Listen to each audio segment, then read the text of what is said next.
Hello friends, स्वागत है आप सभी का अपने चैनल फ्यूचर पॉइंट में। तो दोस्तों, आज इस वीडियो में मैं बताने वाला हूँ बिहार बोर्ड मैट्रिक परीक्षा 2024 के लिए हिंदी का ऐसे क्वेश्चन जो बिहार बोर्ड में बार बार पूछे जाते हैं। तो इस वीडियो को शुरू से अंत तक देखिएगा। इस वीडियो को कहीं से स्किप मत कीजिएगा और इस चैनल पर नया है तो चैनल को सब्सक्राइब कीजिएगा और वीडियो को लाइक जरूर कीजिएगा। तो चलिए स्टार्ट करते हैं आज का वीडियो। तो दोस्तों, यहाँ पे आपका पहला नंबर प्रश्न है, दुख और डॉट डॉट डॉट जीवन के दो पहलू है। आपका क्वेश्चन है दुख और डॉट डॉट जीवन के दो पहलू है। तो याद रखिए खाली स्थान में क्या आएगा तो सुख आ जाएगा। और यहाँ पे आप देख लीजिए दुख और सुख जीवन के दो पहलू है। यहाँ पे आपका डी ऑप्शन राइट आंसर होगा। चलिए अगला प्रश्न की ओर चलते हैं। तो दोस्तों, यहाँ पे आपका अगला प्रश्न है, आभूषण का पर्यायवाची बताएं। आपका क्वेश्चन है आभूषण का पर्यायवाची बताएं। तो याद रखिएगा गहना होगा। क्या होगा तो गहना होगा। यहाँ पे आपका बी ऑप्शन राइट आंसर होगा। चलिए अगला प्रश्न की ओर चलते हैं। तो दोस्तों, यहाँ पे आपका अगला प्रश्न है, जो हर जगह व्याप्त हो।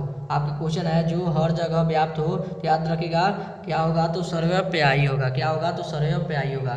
यहाँ पे आपका बी ऑप्शन राइट आंसर होगा। चलिए सर्वव्यापी आगे चलते हैं अगला प्रश्न को। तो दोस्तों, यहाँ पे आपका अगला प्रश्न है, व्यंजन वर्ण कितने होते हैं। आपका क्वेश्चन है व्यंजन वर्ण कितने होते हैं। तो याद रखिएगा 33 होते हैं। कितने होते हैं तो 33 होते हैं। यहाँ पे आपका बी ऑप्शन राइट आंसर होगा। चलिए अगला प्रश्न को चलते हैं। तो दोस्तों, यहाँ पे आपका अगला प्रश्न है, स्वर्ण वर्ण कितने प्रकार के होते हैं। आपका क्वेश्चन है स्वर्ण वर्ण कितने होते हैं। तो याद रखिएगा स्वर्ण वर्ण कितने होते हैं तो 11 होते हैं। यहाँ पे आपका बी ऑप्शन राइट आंसर होगा। चलिए अगला प्रश्न को चलते हैं। तो दोस्तों, यहाँ पे आपका अगला प्रश्न है, मैक्स मुलर को। आपके क्वेश्चन है मैक्स मुलर को किसने वेदांतियों का वेदांती कहा। आपके क्वेश्चन है मैक्स मुलर को किसने वेदांतियों का वेदांती कहा। बताइए कमेंट करके किसने कहा। तो याद रखिएगा मैक्स मुलर को किसने वेदांतियों का वेदांती कहा। तो यहाँ पे आपका विवेकानंद ने कहा था, इसलिए यहाँ पे आपका ए ऑप्शन राइट आंसर होगा। चलिए अगला प्रश्न को चलते हैं। तो दोस्तों, यहाँ पे आपका अगला प्रश्न है, दूध का जला घटा फूक फूक पक पीना मुहावरे का सही अर्थ क्या होगा। आपका क्वेश्चन है दूध का जला हुआ मट्ठा फूक फूक कर पीना मुहावरे का सही अर्थ क्या होगा। बताइए कमेंट करके मुहावरे का सही अर्थ क्या होगा। तो याद रखिएगा यहाँ पे आपका खूब सोच समझकर कम करना है। यहाँ पे आपका बी ऑप्शन राइट आंसर होगा। चलिए अगला प्रश्न को चलते हैं। तो दोस्तों, यहाँ पे आपका अगला प्रश्न है, प्रशंसा का विलोम शब्द क्या होगा। आपका क्वेश्चन है प्रशंसा का विलोम शब्द क्या होगा। याद रखिएगा प्रशंसा का विलोम शब्द निंदा होगा। क्या होगा तो निंदा होगा। यहाँ पे आपका ए ऑप्शन राइट आंसर होगा। चलिए चलते हैं अगले प्रश्न को। तो दोस्तों, यहाँ पे आपका अगला प्रश्न है, निम्न में से हरफ का पर्यायवाची शब्द है। आपके क्वेश्चन है निम्न में से हरफ का पर्यायवाची शब्द है। तो याद रखिएगा अक्षर होगा। क्या होगा तो अक्षर होगा। यहाँ पे आपका ए ऑप्शन राइट आंसर होगा। चलिए चलते हैं अगले प्रश्न को। तो दोस्तों, यहाँ पे आपका अगला प्रश्न है, जो सब कुछ जानता है उसे क्या कहते हैं। आपका क्वेश्चन है जो सब कुछ जानता हो उसे क्या कहते हैं। तो याद रखिएगा सर्वज्ञ कहते हैं। क्या कहते हैं तो सर्वज्ञ कहते हैं। यहाँ पे आपका सी ऑप्शन राइट आंसर होगा। चलिए अगला प्रश्न को चलते हैं। तो दोस्तों, यहाँ पे आपका अगला प्रश्न है, सर्वनाम के कितने भेद होते हैं। आपका क्वेश्चन है सर्वनाम के कितने भेद होते हैं। बताइए कमेंट करके कितने होते हैं। तो याद रखिएगा सर्वनाम के कितने भेद होते हैं। तो यहाँ पे सर्वनाम के 6 भेद होते हैं। यहाँ पे आपका डी ऑप्शन राइट आंसर होगा। चलिए अगला प्रश्न को चलते हैं। तो दोस्तों, यहाँ पे आपका अगला प्रश्न है, द्रव्यवाचक संज्ञा का उदाहरण निम्न में से कौन सा है। आपका क्वेश्चन है द्रव्यवाचक संज्ञा का उदाहरण निम्न में से कौन सा है। बताइए कमेंट करके कौन सा है। याद रखिएगा द्रव्यवाचक का संज्ञा का उदाहरण निम्न में से तेल है। यहाँ पे आपका बी ऑप्शन राइट आंसर होगा। चलिए अगला प्रश्न को चलते हैं। तो दोस्तों, यहाँ पे आपका अगला प्रश्न है, प का उच्चारण स्थान कौन सा है। आपका क्वेश्चन है प का उच्चारण स्थान कौन सा है। तो याद रखिएगा ओठ है। कौन सा है तो ओठ है। यहाँ पे आपका सी ऑप्शन राइट आंसर होगा।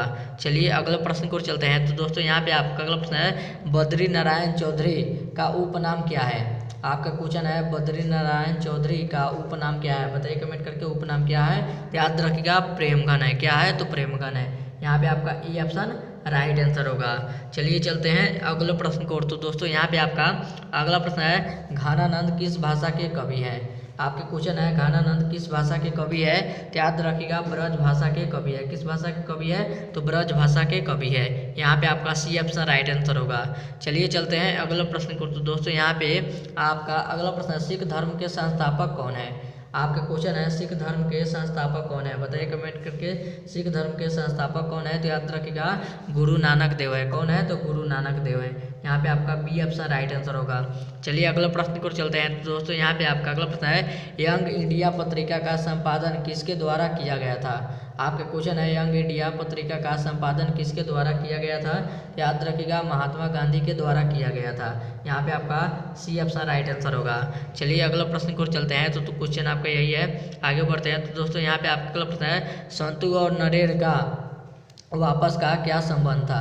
आपका क्वेश्चन है संतु और नरेर का वापस का संबंध क्या था, बताइए कमेंट करके। वापस का संबंध क्या था, याद रखिएगा भाईचारा का संबंध था। किसका संबंध था, तो भाईचारा का संबंध था। यहाँ पे आपका ए ऑप्शन राइट आंसर होगा। आगे बढ़ते हैं अगला प्रश्न को। तो दोस्तों यहाँ पे आपका अगला प्रश्न है बिरजू महाराज को किस उम्र में संगीत नाटक अकादमी पुरस्कार मिला था। आपका क्वेश्चन है बिरजू महाराज को किस उम्र में संगीत नाटक अकादमी पुरस्कार मिला था, बताइए कमेंट करके। किस उम्र के थे, याद रखिएगा किस उम्र के थे। तो यहाँ पे आपका 27 वर्ष के थे। तो यहाँ पे आपका 27 वर्ष के थे तो संगीत नाटक का पुरस्कार मिला था। यहाँ पे आपका डी ऑप्शन राइट आंसर होगा। और ये था आपका वीडियो का लास्ट क्वेश्चन। अब वीडियो यहीं पे खत्म करते हैं। उम्मीद करते हैं वीडियो आप सभी को बहुत ही अच्छा लगा होगा। तो इस वीडियो में जाते जाते इस वीडियो को जरूर एक लाइक कर दीजिएगा और चैनल पर आए तो चैनल को सब्सक्राइब जरूर कीजिएगा। तब तक मिलते हैं अगला वीडियो में, तब तक bye bye, thank you for watching. मिलते हैं अगले वीडियो में।